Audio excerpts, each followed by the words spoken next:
All right. Let me make sure. Okay. It is, I just started the recording, so it doesn't matter. But anyways, thanks for joining today. It's February 20th.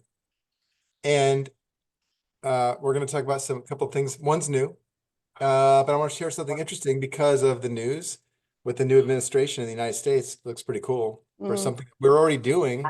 Yeah, we're already doing. We can get some help. We can get some help and do some cool things. You guys are going to have fun with this stuff. And I'm going to do some classes. So before I get into that, talking about that, let me make sure we can all. Yeah, you need to have Yeah. everybody just mute on entry so that they You can. can unmute, Marissa. I just had to mute everybody. All right. Okay, thank you. So, wow, you guys got 10 chat messages already? Oh, FinCEN ruling. I don't care about FinCEN. Ignore FinCEN, okay? Stop. We're not, I didn't look at the ruling and I don't care about the ruling because those attorneys are challenging the constitutionality of FinCEN and it doesn't matter because the rule is not binding upon anybody. And if you don't, if you want to protection, I'll be your corporate counsel, okay? If you want to pay me, I'll take on the liability that you think you have. Right. Nice. How's that for a sales pitch? There you go. There you go. You don't need that car, but I'll sell it to you. Yeah, yeah. All right. Someone was just asking very quickly because we were talking about using AI to help generate some documents and information. Someone's just noticing that they can't sign on with Chat GPT except for like signing in. And I think that's the default now. I think you have to set up. Logging in with your email address? Yeah, I mean, you can find an email address that you have access to and be as cagey as you want, but they are going to send you a code through the email. But I find that you have to do that now. You have to sign in. I've been doing. Right back. Give me 1 second. Yeah, and I've been doing private search, and I've been using different browsers, and I can get under it for a while, but I think you got to sign in for that. But there are also other AI things coming out, so you could try that.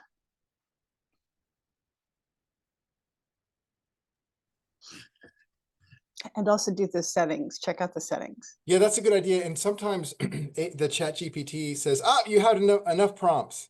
If I'm, needing it for something, then I'll simply open up a new private window in my browser. There's no cookies, and I could probably delete the cookies too. It's too much trouble. I just open a new browser and a new private window, and then I can continue with working with Chat GPT.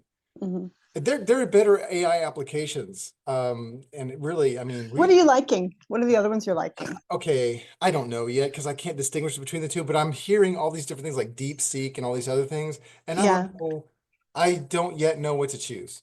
Yeah. Batman, do you have any idea? I would love to talk about it if anybody wants to. I'm not going to do it tonight though.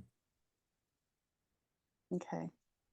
All right. So let's not get off topic here, but okay. Grok 3 and Perplexity are just being thrown out there. Okay. Good. Okay. So I just want to mention aceofcoins.club, the video memberships. I have a couple of joint ventures going on, and so there's a different type of video membership, but I'm creating something new. But this is for special groups, and I'm going to talk about this briefly. So aceofcoins.club is where I have my content. It's a long period of time I've been producing videos, and I continue to produce new videos. Tonight I produced 4 new videos. It goes in the divorcing the state section. So in divorcing the state, there's quite a bit of content there. It's all still relevant. That's after so much time, sometimes it gets better. So that's why I keep adding more content, because maybe I get better at something, or maybe something changes where I have to add something new. So it's all there. If you want to go into something more, or if you're watching the video series and there's something that you feel like there's not covered well enough, let me know, because that helps me. I'll produce new content, as you know.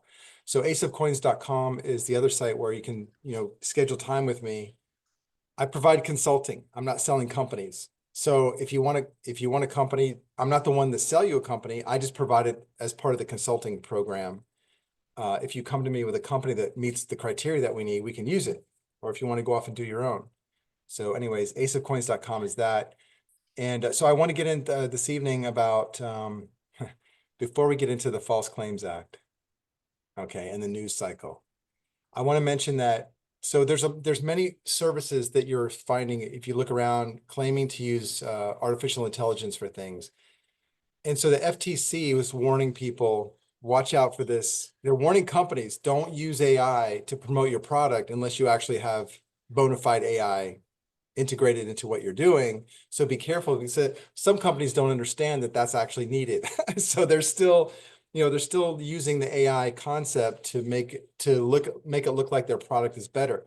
I use that to preface what I'm going to tell you, which is there's another company that I'm joint venturing with that we've reached a deal. And the way it works is these guys have been trading stock. When I say these guys, there's one gentleman who's been writing AI since 1989. Okay.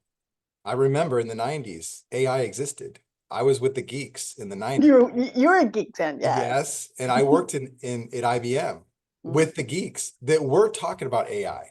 And I didn't care because I was doing something else, but I'm just saying it was around. It's been around for a long time. But anyways, the gentleman that's behind this, and I'll get into more details later, but I just want to mention to you, he's been feeding AI data so that it can trade stock. And one of the things that he's been able to do when stock was down, when the coins were down, like Bitcoin was down in 2021, it was down for a period of time, like 18 months or so. And during that time, his AI module produced 3 times returns, 300% returns on a regular basis because it's trading properly, and what it's doing is trading on volatility, not price. It doesn't care what price is. It just trades on volatility. So the more volatility, the better. So cryptos are going to make you more money than stock generally, okay? And it's a small range of cryptos. It's not 40 crypto coins. It's like 5 or 3 or something like that. And his program shows you how all this works. And so I have an arrangement now where you can get a huge fat discount going through my service. And yeah, I get a commission on it, but you guys are going to really benefit because you can park $5,000 over there or 2,000 or whatever you want, or 50,000 or a million, whatever you guys want. And this AI will buy and sell at the right time. And it's going to make intelligent decisions, and it has the forecasting ability. And I'm speaking out of school now. So, but anyways, as I'm listening to him for many hours of him presenting what's going on, this is a real AI application. Now, here's a cool part that just this part alone should be a selling point. This part alone is, you know how when you go into Coinbase and Kraken and you try to trade coins and these idiots hold your coins and the software holds the trade and stuff and it jams you up and then you miss the opportunity. All right. So what he's written is this API. An API is an interface between two systems or two software modules. If you don't know, an API, I forget what the acronym stands for. It's an interface, something programming interface, okay? He has an AI that grabs your coin out of Coinbase and puts it into the AI and trades it. So it's not in Coinbase. Coinbase can't see it. You like that idea? And there's no delay. It just does the trade. So the way it And if works, we all get this 5,000 that Elon's saying may be coming, then we yeah, can yeah, all... exactly. I have a running bet with people, okay, my partner. So I have a running bet that they're going to discover like up to 10 trillion. He thinks it's more. I say over 10 trillion in waste and fraud. Right now, they're what? They keep talking about numbers, 1, 2 trillion. You say actual 55 billion. I mean, every agency seems it's billions or trillions. I mean, it's just crazy. Yeah, Yeah. they haven't even hit the Department of Health yet. So anyways, so I just want to share that with you. Yes, I'm being vague, and no, I'm not going to give you the information. I'm not going to tell you how much it costs, and you're going to laugh at the price because it's not even a price. It's ridiculous. But it's worth it. In my opinion, I'm doing it. I'm going to give you the detail. In fact, I'm going to make the whole presentation next week about this software, this AI-based software that has feeds from the stock market and cryptos spanning 20 years, probably more. That's what makes the AI valuable, is when it has the data from which it has learned. That's why, someone that just launches a website and has a product says, hey, it's AI. It doesn't mean it's AI just because he said so. It doesn't mean it's AI because he's got some coding on there that's AI-based coding. And by the way, I think some of the AI is in Python too. It's pretty simple.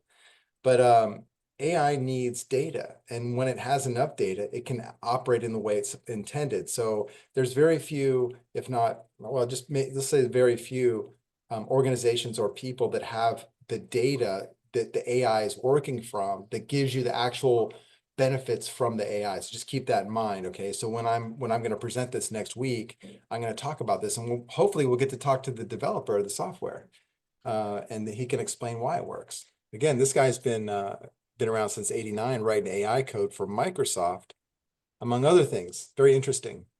So we'll get into that later. So I want to get in. Does anybody want to ask me something real quick? Because I know I didn't give you too much. I'm not going to give you too much detail. Everyone just wants to know the details. I know. Like, Okay. next Well, week, next week. all right. Well, please save it for next week. We'll get into it. So I have to stop myself because, I get to going so fast, and then Okay. anyways. So this is just a prelude to what we'll discuss Yeah. more next week. So So that's got to be good enough for now, I guess. yeah, I just want to mention it. So heads up for next week, please check it out. And yeah, we'll record it. I will probably publish some of it. We'll see. Mhm. I still have a call from last week, by the way, and I'm sorry I haven't published it yet. I just need to do all that. What have you been doing? I don't know. Just nothing. You caught me. Nothing. Lazy bones. Okay, so you got Pam Bondi in, and I don't want to get political. I'm Right. looking at our government. This serves everybody now, and I look at it as a business. You got a really good company here. They're doing a turnaround. What better place to do a turnaround than on a government? The government's always going to be around, even if it's bankrupt. You can do a turnaround on a government. Most of the time, you cannot do a turnaround on a company. It doesn't work. The government has no choice. So this is fantastic to watch them go through and just root out all the fraud, abuse, and the waste. Okay. And then Mhm. it's looking to me like a lot of the people you elected into office have been just using our government for grifts. It's just grifting. Mhm. It's been used for. So we talked about this, and you know me, I'm an activist. Okay. I have a lot of roles, but I'm an activist. And so I will get involved in things where I can actually maybe make a system better or people better, or, get involved in property rights and all that. So I got to looking at the family court a couple of years ago, and we see that it's about property rights, and the court's just running over them and taking them, and people are being liquidated. And literally in your statutes, you're seeing receivership statutes. I was shocked to actually realize that was going on. And so I just been talking about this for a couple of times, and about how what's happening is, and I know somebody asked me this the other day, when a family court issues an order of alimony and child support, there is no underlying debt. I don't care what case you're talking about, Mhm.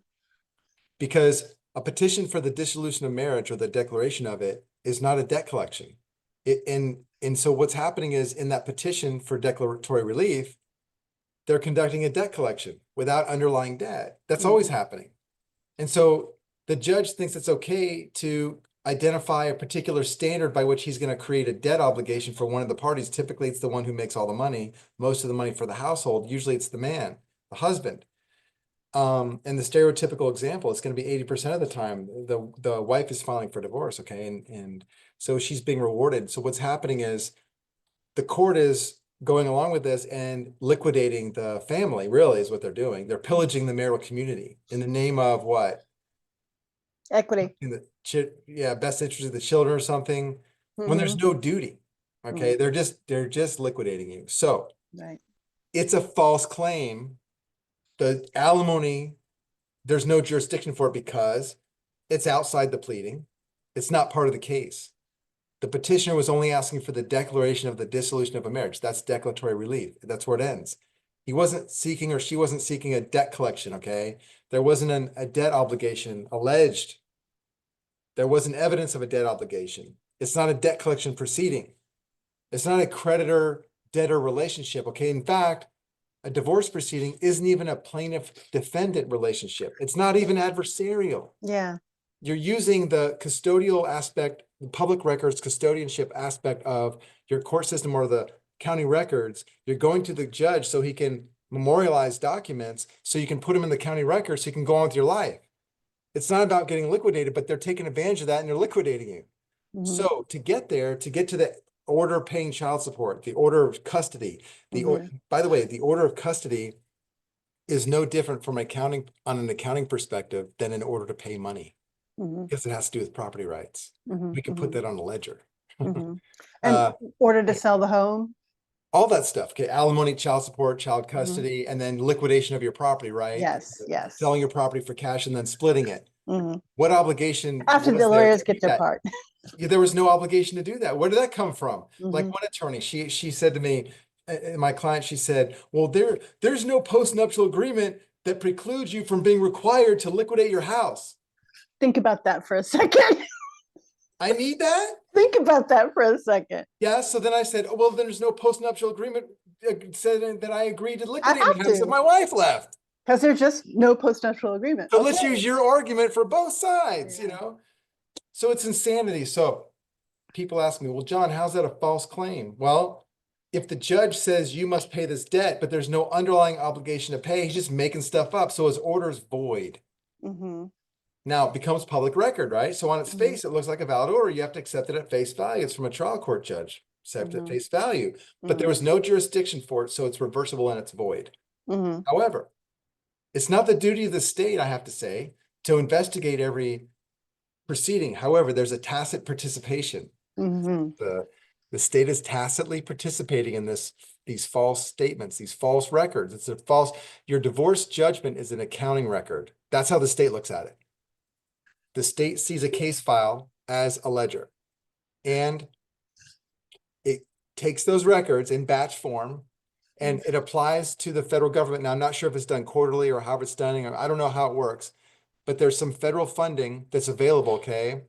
And so the state applies for the federal funding under the Social Security Act, Mm-hmm. which is Titles 4D and 4E, if you want to check it Mm-hmm. out. All right. So I'm going to say this is a false claim Mm-hmm. because there's no underlying debt in the trial court proceeding on which this claim is based on the court Mm-hmm. record. So the court record itself is falsified. Mm-hmm. Okay. And they're also inherently getting back funds that they've ordered to be paid under false pretenses. Yeah, there's a lot of other things going on, ancillary Mhm. things like, fees and whatnot. Mhm. It's also, it should never be paid.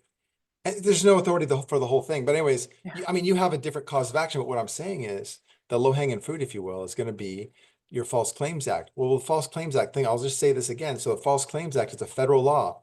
It's in Title 31, I believe, USC section 3279, 32, something like that, 3721. I forget what it was. Maybe you can look it up, but in there, a private citizen, not a lawyer, a private citizen can file a case against the party who received the federal funds for making a false claim to receive the federal funds, which would be your state. If you agree with Mhm. me, maybe you Mhm. don't. I think it's a legitimate claim. It's worth trying. It doesn't cost you Mhm. anything except your time and a filing fee.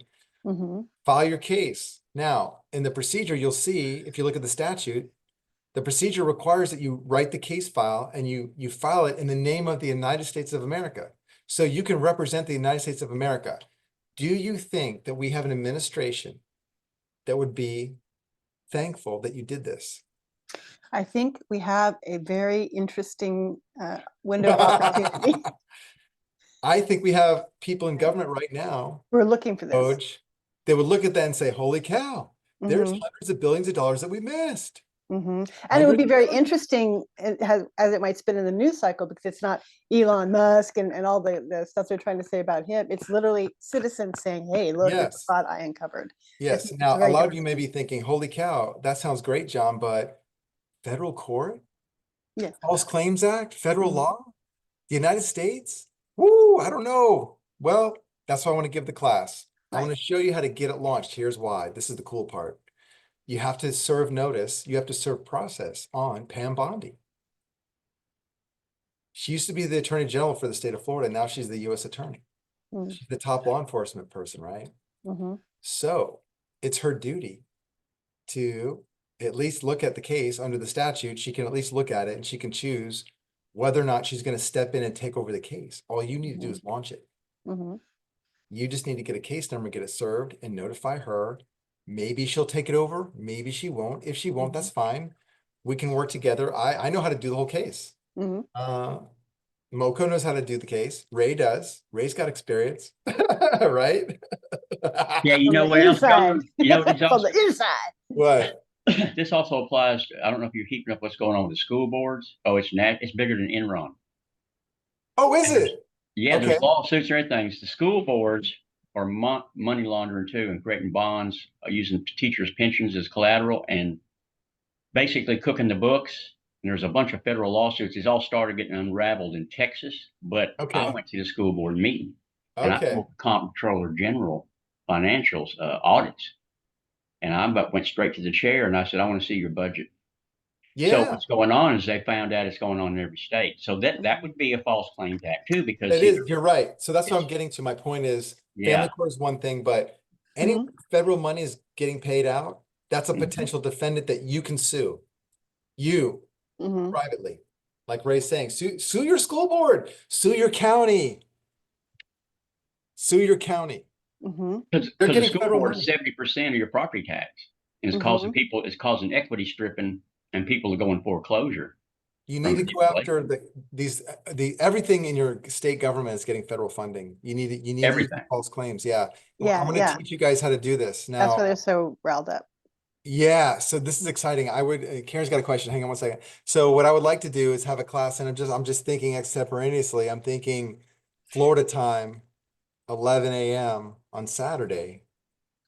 If you This guys want Saturday? to do it. Yeah, and if we Okay. want to change it, we'll work it out. But I'm just saying for right now, I would do the first class at 11 on Florida time this Saturday, 2 days from now, Okay. less than 2 days. Let's do it. Uh, yeah, and hang on to your hats because I'm gonna give you everything. It's gonna be technical. It's gonna be ugly. I'm gonna treat you like you're in law school third year. Do you get 3 years of law school? I don't know how it works. Is it 3 years? Because Actually, I you can't just do. study on your own Yeah, this is gonna and be a do the bit of work. LSAT. Okay, it's gonna be a bit of work, but it's gonna be worth it because once you get there, and it's not that hard. But I'm gonna want you to understand. I'm gonna want you to understand more than what you need. I'm gonna give you everything. And what I'm thinking is, after about the third class, I'm gonna do 3 of these. I'm gonna do 3 so you can be off and running on your own. And sure, we can confer later. And I'm going to create a video series and I'm going to teach you more. I'm going to give you more and more and more because as we file the cases, we're going to see some interesting interaction from Pam Bondi's office. Yeah. Some of you guys might find yourself in the news cycle. Yeah. So, like Ray's done, check out the possibility of where federal money has been going in your state or whomever. Private, like this one, Sheila, what's her name? Sheila, Sherry, whatever this girl got $2 billion for some phony green project. Hmm. Oh, you mean the chick in New York? I mean, was it New York? $2 billion. She's never had $100 in there. Yeah, She doesn't know because what to do. they knew Biden was going to lose, so they were parking money Yeah, in yeah. places So, so they could get it, and so it got they've already uncovered. clawed Yeah. that back, but I'm just saying there's some organizations out there that have been getting federal money for years and maybe they didn't get caught yet and you can take them. Mhm. You can take them. Mhm. So yeah, I'd go after the big dogs though. Make it big. Don't go after the small 2 billion. Go after 200 billion. Go after the whole state. Yeah. Yeah. Your state, county, school board, your Department of Education for your state, Department of Health for your state, for the whole state. Mhm. And so this is going to apply naturally to any aspect of government that gets like matching funds for Maybe whatever the would federal government. constitute false No, claims for that money. yeah, they don't have to get matching funds. They just have to Doesn't have to they're getting matching. money from the state and federal is what it Somehow is. they have It's to a apply to HIP the board. Fed, and somehow you have to find out if it's false or not. I don't know Okay. what you're gonna have to do. I'm just So, saying, I know a few, you guys mhm, might know more, so you're right. gonna have So to this vet will it be out. covered in the classes to what we're looking for. Well, in the class, I'll tell you, the first thing I'm gonna do is go over the technical aspects, the very boring, mundane technical aspects of a federal pleading. How to file it, Yay. how to serve. Sorry, but we have to start there. Yeah. And then also what you can expect when you come in the door, when you get your case number and you get them served, Mm-hmm. you're gonna be hit with a bunch of things you gotta do right away. And we're gonna Mm-hmm. get into that. Mm-hmm. Karen, what did you want to talk about? Um, I'm so excited for this. I would like to make some of this stuff a career for myself. Yeah, There you are these could. smart people You could. that Yeah. in the state of Colorado, we actually, this isn't why I raised my hand, but our Boulder Valley School District superintendent came from Broward County. I mean, that just shows the level of Okay. connection. All right.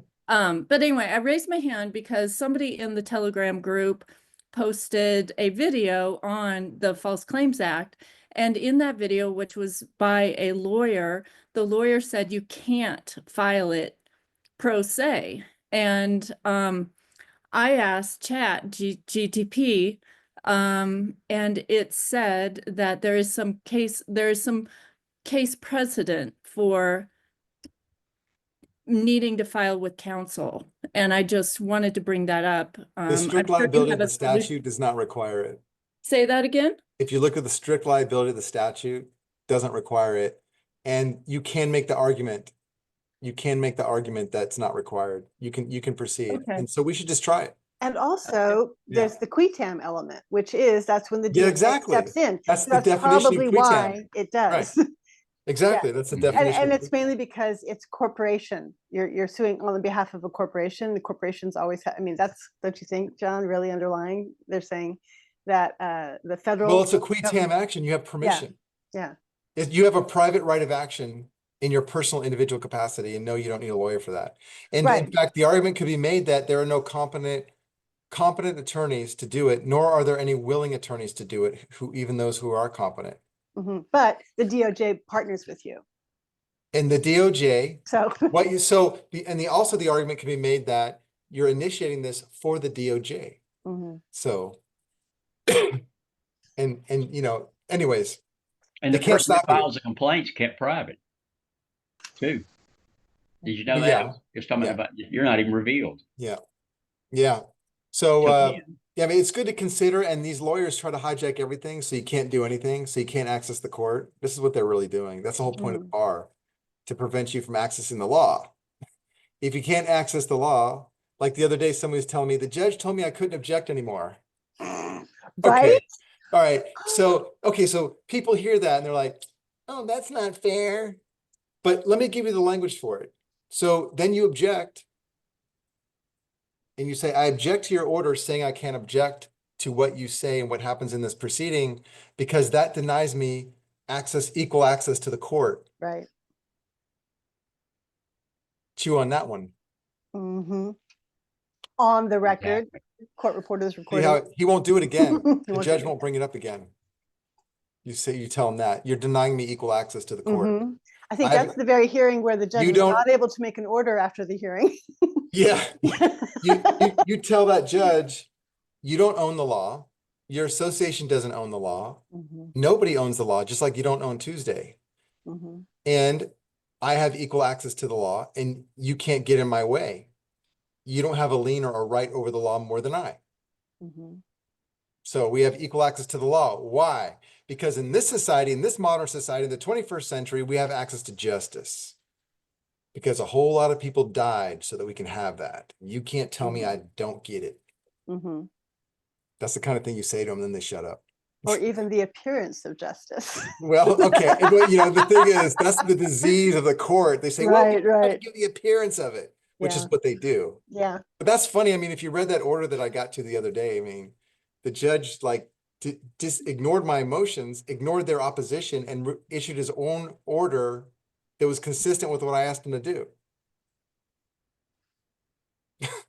They just can't give you anything. If you're not a bar member, that's what it is. Yeah. And just to refresh everybody's memory on what you're doing, let's go how bad family court is, just Mhm. to refresh everybody's memory on there, piss everybody off. Don't forget the health boards in every county across the country. Yes. They forced bioweapon injections on women and children, shut Mhm. down businesses who never recovered, violated more rights. These health boards need to go to the comptroller general, pull the financials and the audits on them, and everybody should go after the health board in this county. Would you like to sue the CDC under the False Claims Act and allege that there was never a pandemic, that there was never a contagious pathogen, that there's no evidence of it, and they obtained federal funding on these false premises and these claims?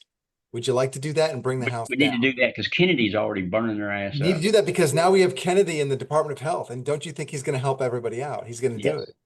Did you even see, there's something in the news cycle saying that over in Europe, they want to use their leftover COVID funds to now fund the military, their military involvement in NATO. Europe, is like, okay, well, if we have to start protecting, do our bit in NATO, we can maybe use the old COVID funds that we didn't use yet.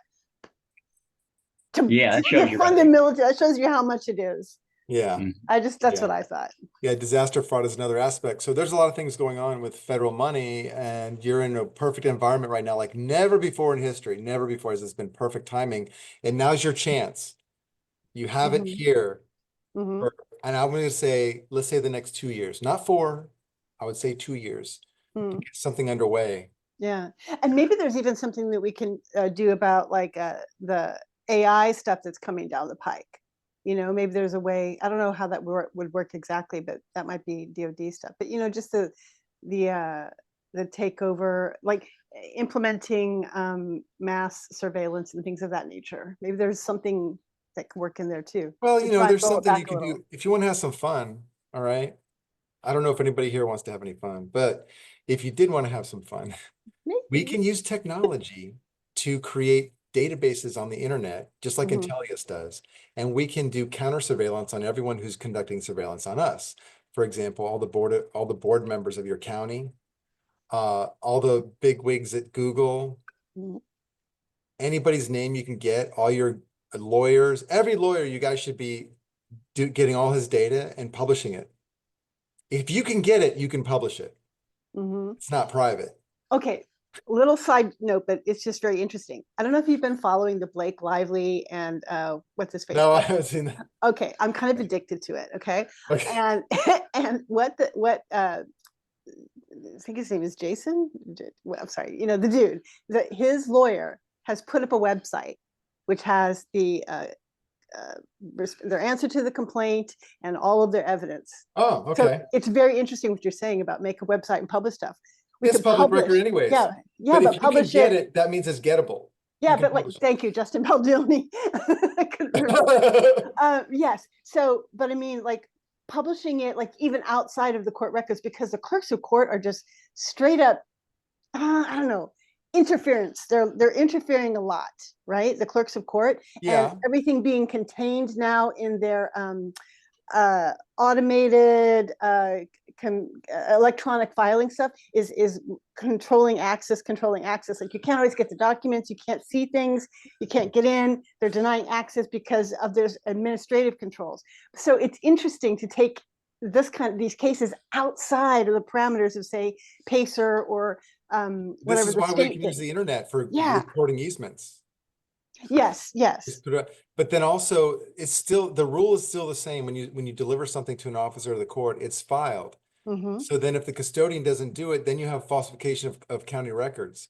And Right. then you bring in the Right. inspector general's office Mm-hmm. and your chief judge, okay? Right. We have one woman who's like, okay, I'll do it. She's like all jealous Exactly. about it. We're like, And it's like come I told you on, the other day, I mean, come on, girl. understand what it is you're dealing with, right? The Mhm. clerk of the court is the custodian of public records. Mm-hmm. No one can be denied access to public records. I mean, certainly you can't file crap. I mean, Mm-hmm. there is a limit of what you can file, but it has to be fileable. And the clerk his job is to do that. Yes. Yeah. Yes. And to provide copies and all this stuff. So if you don't get performance, then you go to the people that know what that means. Yes, but John, Use the right phrase. as What? you know, they're trying to use their administrative rules for employees, i.e., lawyers, against Joe, Mr. Yeah. Consumer off the street, and that's not right And so because what they're you not a do is you member of make the a union. complaint. You make a Exactly. complaint to the chief judge and you say, I'm not a bar member. Yes. I have right to rely upon the public function of Yeah. keeping public records. Right. This person is interfering. Maybe he's been instructed to, but he's not supposed to Mm-hmm. be doing this. His Right. job is to file something. Mm-hmm. Unless there's a legitimate reason why he can't. Like it has to be a piece of paper. Right. You can't file like, an object. Right. It has to be a record, a written record of some kind. So, Right. and also like I was telling you, we can use other case files to file things. There's all kinds of things we can get around. We can do things. So, but yeah, just understand what you're dealing with and that you can then get what you need because you understand that it's a public records function. Mm-hmm. Violation of 18-2071, concealment. You could mention that to the chief judge. Maybe that's enough to make him say, oh crap, somebody's citing a statute. I better do something. Oh, I don't want Criminal to. Right. As well as the definition of a clerk, what their duties are. Yeah. If you look The up at, custodian of public records. yeah. Yeah. So I just want to get into so with that, we're going to do this class so here's how it works. So at 11 o'clock Eastern time this Saturday, use the link that you did for this call. Mhm. And I will be there ready to go. All I'm gonna right, cool. record it. Coolio. Excellent. All right. And we'll be able to record this if we have our own recording stuff. You can do that too. Yes. No Okay. problem. Yep. Thank you. And this is going to be like going back to school. I'm going to teach you guys how to do this stuff. I'm gonna bring for a real. lunch. All right. Bring your I'll bring my lunch. lunch box. All right. Okay. And so it just seems like a popular thing, but stop me if you already know this stuff, you guys. But I use since the 90s, okay, I was watching people get decimated by the IRS because they were using all these stupid trust tax protester gimmicks to try to, what they would do is they would transfer their car and their house and then their savings and stuff, and they'd put it into this trust thing, and then the IRS would do something so very simple because the people would stop filing returns, and so the IRS would just file a notice of federal income tax lien and a notice of levy and name the trust as the alter ego of the person and completely ignore the trust. So I've never seen them do that when you do something that's recognized by statute, like an LLC is really good, a C Corp is really good. Now you can do it with a trust if you use it properly. It's not, you have to really remove something from your estate and it has to be done in a recognizable way. An LLC is the nicest, easiest way to do it, the cleanest way, and you can't really mess it up. So that's why I use LLCs. So what I'm doing for many people is there's an aspect of privacy, but in our world today, these people are complaining about their private data being accessible by Musk, right? These are the same people that are on Just their using phones. read-only format, but okay. They're on their phones all day long. They give their SSN when anybody asks for it. I mean, come on. Yeah, they joined Facebook for God's sake. It's ridiculous. So even for people like me, I'm a fanatic about, and I mean, even today, somebody asked me with a phone contract, they're asking me for SSN and stuff. It's because the company already had it. So I didn't have a problem with that because it was necessary for the way it worked. No problem, but just anybody. So what I do is I take property that would be subject to a levy, let's say. My test is, no matter what your situation is, my test is, can the IRS take it from this person? And if the IRS can take it, can then therefore a creditor take it, right? And if a creditor can take it, can a creditor try to take it using a court proceeding, for example?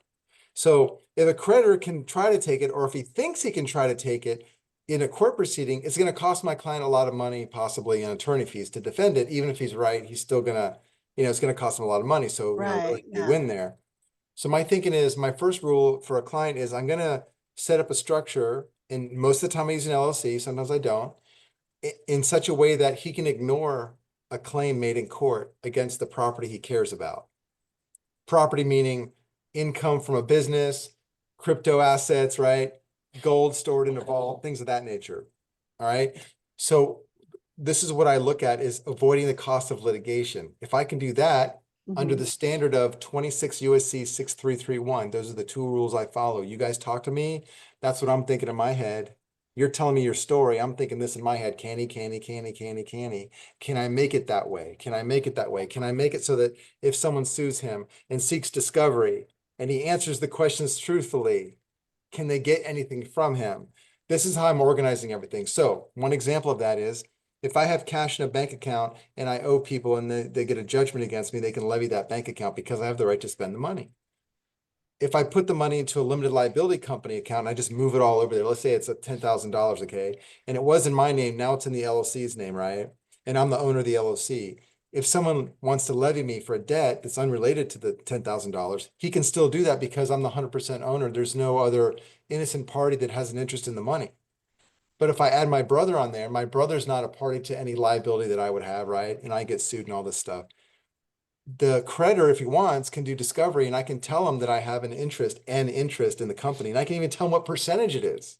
But he can't touch it until the money is dispersed to me. What he can do is get discovery of, let's say, the operating agreement and find out if I'm entitled to a paycheck every 2 weeks or something like that, right? That's why you see me, the way I write my operating agreements, I don't have calculated disbursement schedules. That's for you to do, right? Just if you want to. So that way, if I'm no longer around and you have a situation like that, you're protected if everything stays the same. If you don't get any more help, you're pretty good. So I'm moving the property rights because that's where you have the liability. If you have the right to spend money or sell property, then that's a risk.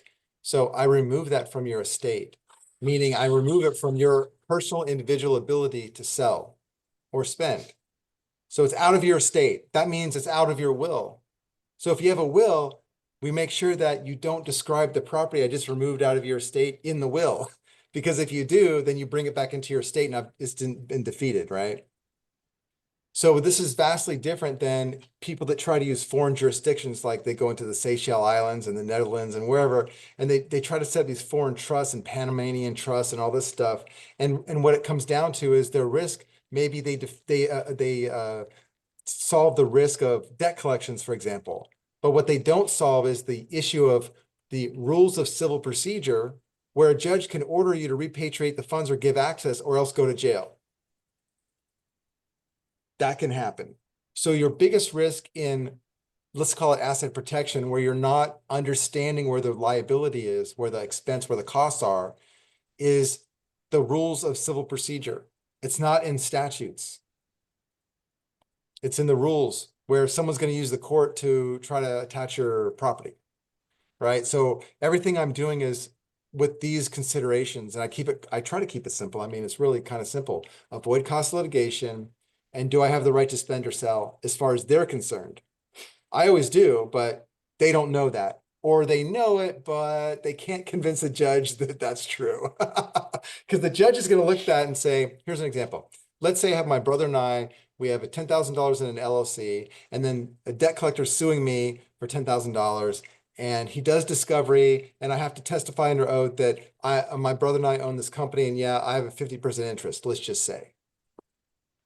So then the attorney gets, thinks he's going to be a wise guy. He's going to ask the judge for a writ of attachment, a charging order to take the 50%, right? Or to take something from me, okay? Now, because my brother and I control how the money is spent, we can just decide, hey, I'm not going to get paid. I'm just not going to get paid. So the attorney gets a charging order for his client, but yet he doesn't collect any money because we decided not to pay. I decided not to take a paycheck. I can do that in that situation. So the year goes on and December 31st passes and the charging order is for $10,000, okay? But the attorney didn't collect it. So his client now owes taxes on the $10,000 because he did not collect it. This is what discourages litigation. And if I can discourage litigation, I can avoid the cost of litigation even better. If I can discourage someone from being stupid, it's better for my client because it's less stressful and this sort of thing. So that's why I like the LLC, because it's a matter of public record. You want this on the public record. You want your name on there. You want it on the article so that if you're in that situation and the attorney does an asset search and he sees you and your brother or whomever are on these articles, he's going to stop because he can't risk getting a charging order and then incurring a tax liability for his client and then explaining to his client, oops, sorry, I forgot that if I didn't collect it and I was gambling that I could collect it, now you have to pay taxes on it. That'll be one of the last clients he has in that industry, right? And I can tell you, in all my 32 years of doing this, I've not seen that. I should say once I saw it, but it didn't go anywhere. Like the attorney kind of gave up. It's very expensive, by the way, to do that. It's very costly on the chance of, collecting for most people, almost everybody actually. So I just want to mention that on the cryptos, and I say it so many different ways, and I've said it many, many times over the years, but I was doing this for property of any kind. Mostly it came into stock trading accounts, okay?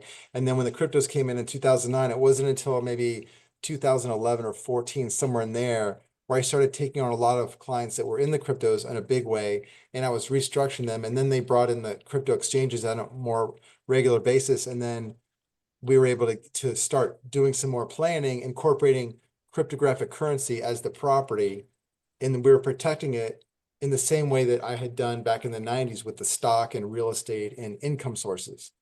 So nothing has changed. Cryptos is just the next thing, just like with precious metals. Cryptos is just the next thing because thanks to the IRS, it was defined as property. So that makes everything pretty easy. Things are pretty simple that way.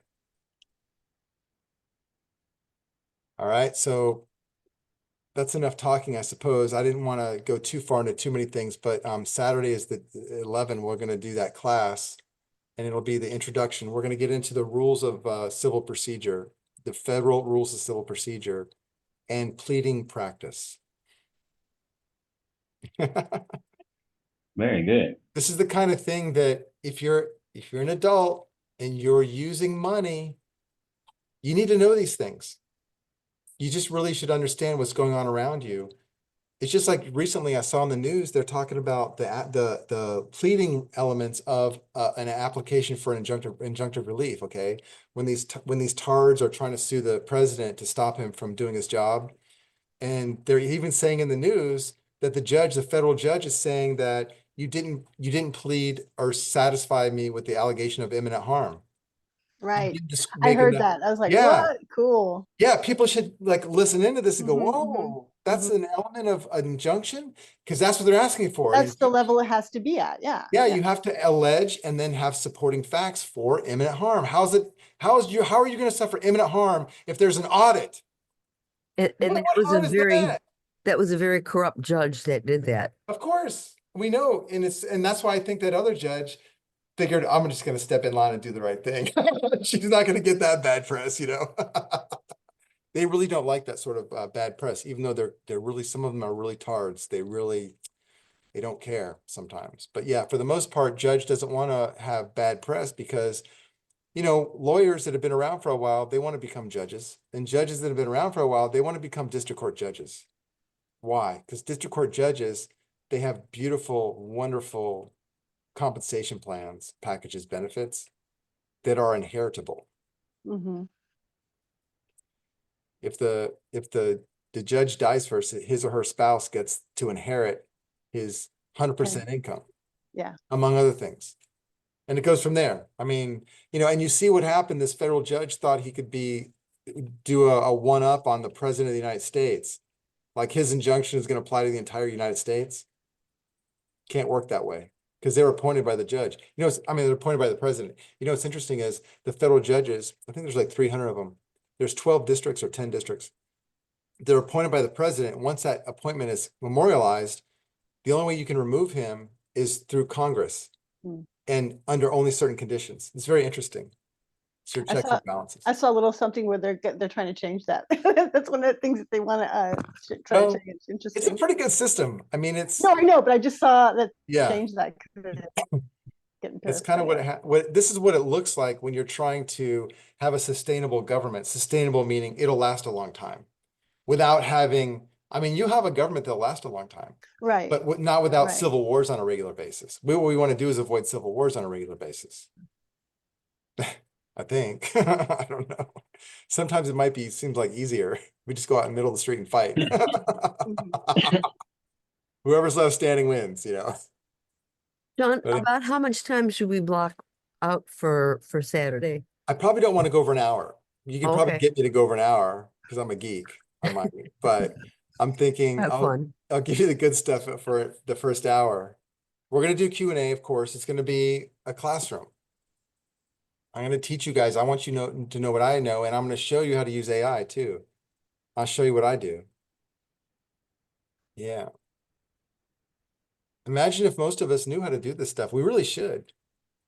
You know, it's just like, Yeah, imagine it really should be an element of citizenship, actually. what if our culture was that everybody knows karate? Cool. I mean, think about it. If you think everybody knows karate, it's almost like you think everybody's carrying a gun. So would you ever I confront used someone? to study karate, and in my dojo, that was exactly the mentality. There's like the most peaceful guys I ever Oh knew yeah, were the karatekas because they didn't need to prove yeah, it. yeah. The stupid people are the ones that start a fight with somebody or do something that would, you know, be violent. You should assume that the other guy has a gun or knows karate or something. But imagine, so if everyone understands basic pleading practice, like this element of an injunction, right? If you understand that, it's very powerful. You understand how things work. You'll laugh at the news. You'll say, "Ha, those idiots, they'll never get an injunction for that unless the Right. judge is corrupt," which it won't last anyways. And this is the way we used to be. People didn't necessarily have lawyers. They would make their own pleadings and represent themselves in court and draw their own agreements and This was all in of Abe this. Lincoln's time. Yes, this is what we did. In the Civil This War is how time, dumbed down you we've know, yeah, people that needed access to the court or to the law, been. what they would do is many people were maybe, let's say, farmers or something, or they had another area of expertise like blacksmith or something like that. And so maybe they're not very good at articulating something. So they would go hire somebody who's good at public speaking, or maybe a good writer or a poet even, or someone who had a higher level of education. Nothing wrong with having a higher level of education. You can hire that person to speak for you, because he can be more eloquent and he can express what rights you might have and things like that. There's nothing new. And it's a good profession. It's been abused, but we don't need to be completely inarticulate. There's really no excuse for that. It's like when you guys talk to me on the phone and I ask you, they say, you say, I have a court date. And then the first thing I ask you is, how do you know? Well, they said, and I go, who's they? Right. And I want to know if you got a written notice in the mail. And then I want you to tell me what the notice is saying in there. What is said in the notice? What is being noticed for the hearing, right? And I'm hearing you shuffling papers and it's very stressful for you because you're not, this is how you put things in language. You have to be able to say what's happening to you in words. And I'm asking these questions so that you're forced to say what's happening to you in words. You're putting it into words. And so that when I get you in front of the judge and he asks you a question, you can answer. Right. Right. And Hopefully. you also are able to notice if the notice you just got doesn't say what the hearing's about. Yeah, and it's really important. What date you got it in the mail and you wrote really it down. important. It's like you need to know be able to answer these questions. Yeah. I've had clients go into hearings where that I had this conversation and it turns out that the client never got notice. He just heard about it on text message. That's not. Yes, remember that? Oh my God. I was like, what? That's many times. I didn't tell you about all the times, but I'm just saying that's not proper notice, but go to the hearing anyways. And the first thing you bring up is the fact that you weren't noticed for the hearing and that the motion that the other side filed is not properly noticed. And watch how fast they cancel the hearing and reschedule it. Because even though they're so corrupt in many cases, they will adhere to notice requirements more than anything else. You can always get them on that. Yeah. It's super important, the notice requirements and understanding what it means and why. Yeah. And it's also crazy because, people don't realize, like, attorneys, when they get into the electronic filing system, the clerk sends them, updates, sends them everything that's filed. It comes to their computer. People who work in law offices have, dedicated computer lines. They don't have free email that goes down. They don't have, problems with your internet. They don't have, where we're traveling. They have assistants, they have printers, they have the whole support system in place to use an electronic service. And they know how, and they've been trained on how to file their document. They've gotten all this training. Whereas someone off the street doesn't have any of that. So you must protect your right to be noticed by the mail with something that you can hold in your hand and read. And never waive service. And you And can always never make the waive it. argument that they have more sophistication than you do. Yet you're held to the same standard, in many cases, a higher standard than attorneys. So, but anyways, we're going to get into these things, and don't be afraid. It's federal court, and remember, you paid for it. Let's you use paid it. for it. Let's use it. Okay, so I'm Don't just be going to afraid reiterate. of it. 11 a.m. this Saturday, 11 a.m. Eastern time, Florida, the East Coast, 11 a.m. Saturday morning, Eastern time, about an hour, and there's no prep needed, right? Just bring your... just be ready to take notes. You can record anything, however you like. I'm going to record it. So, we'll do an hour and see where it goes from there. Can we pay in crypto? I'm not charging you any money right now. I Oh, like okay. cryptos if you want to send me cryptos. But no, I'm not charging. Thank you for asking. I'm not probably charging any should. money. I'm going to do a few calls and I'm not going to charge any money for that. But I would like to make it to where, as everything goes, as you know, Moko and Ray, when you start something, I can tell you 1, 2, 3, that will happen for sure. When we get to the 4th step and the 5th, it turns into 4.2, 4.5, 4.6. So, it starts going off in all directions. So then you need to set something up. and since I've never done this before, I'm going to have videos on what's actually happening. So we're going to share with you what's happening in other cases. But the goal here, I think part of the object would be to get Pam Bonnie's attention. So what I would like to do is help you, and we'll have a whole review things. Like when you take it on, And Mhm. I want to review your work, and I want you to have other people in our group review your work. We're going to work together because I want to make this pleading look so good, so well written that Pam Bondi will be salivating to take it. She'll just be like, please let me take this case. Right. All right. And we'll just hand her another one after that. Right. And then, She'll you know, review it and too. Hmm? She'll review it too because it was just a big thing on Yeah. TV for her and Erwin Schiff, that corrupt guy. Is it Erwin Schiff, his name? That one needs to be hung. Adam. But anyway, that's what she said. Everything that comes in front of her, she doesn't personally look at it. Her assistant will, and will tell her to look at it. Of course. They have a Yeah. review process. There's no Mhm. reason why we can't make it look like it was written by the best lawyers in the country, Mhm. working as a group using AI. Mhm. Better than any lawyers. Right. They'll wonder who even wrote this stuff. Right. Yeah. Cool. Yeah. And so anyways, I look forward to that. I'm so glad to see you guys are interested. It's going to be fun and we're going to do a lot of good, and everything's on our side right now. And you guys can probably make a chunk of money on this. Totally. Probably, Everybody should I'm go probably like It would be underselling. nice. Yeah, it'll be cool. I mean, the law is set up that way. It's really nice. So it's not even a question. So, all right. All Well, right. it's almost my bedtime. All right. All right. Well, thanks everyone. Appreciate you joining. Thank Okay. you, John. See you Have on a good Saturday. weekend. See you Yes. next week.